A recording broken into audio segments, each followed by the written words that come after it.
ಅಧಿವೇಶನ ಬಳಿಕ ಸಂಪುಟಕ್ಕೆ ಸರ್ಜರಿ ಕಸರತ್ತು. ನಾಳೆ ಸಿಎಂ ಸಿದ್ದರಾಮಯ್ಯ ದಿಲ್ಲಿಗೆ ಪ್ರಯಾಣ. ಸಚಿವರಿಗೆ ಟೆನ್ಷನ್, ಶಾಸಕರು ಗೂಟದ ಕನಸು.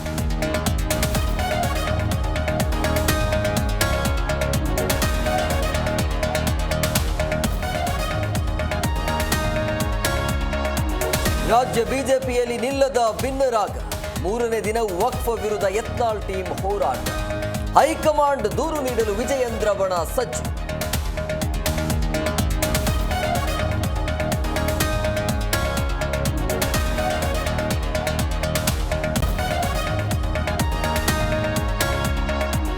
ಭ್ರಷ್ಟ ಅಧಿಕಾರಿಗಳಿಗೆ ಬಿಸಿ ಮುಟ್ಟಿಸಿದ ಐಟಿ ಲೋಕ. ಬೆಂಗಳೂರಿನ 25ಕ್ಕೂ ಹೆಚ್ಚು ಕಡೆ ದಾಳಿ ನಡೆಸಿ ತಲಾಶ್. ತುಮಕೂರಲ್ಲೂ ಆರ್ಟಿಒ ಕಚೇರಿ ಮೇಲೆ ರೇಡ್.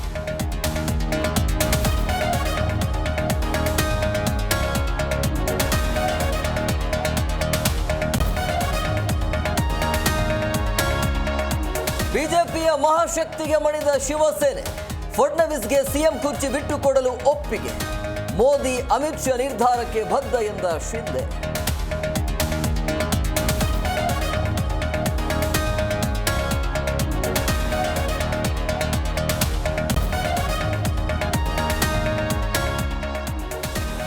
ಸಂಸತ್ನಲ್ಲಿ ಅದಾನಿ ಕೇಸ್ ಗದ್ದಲ, ಗಲಾಟೆ. ಸಿಬಿಐ ತನಿಖೆಗೆ ಒತ್ತಾಯಿಸಿ ಹೋರಾಟ. ಭ್ರಷ್ಟರಿಗೆ ಮೋದಿ ಬೆಂಬಲ ಇದೆ, ರಾಹುಲ್ ಗಾಂಧಿ ಆಕ್ರೋಶ.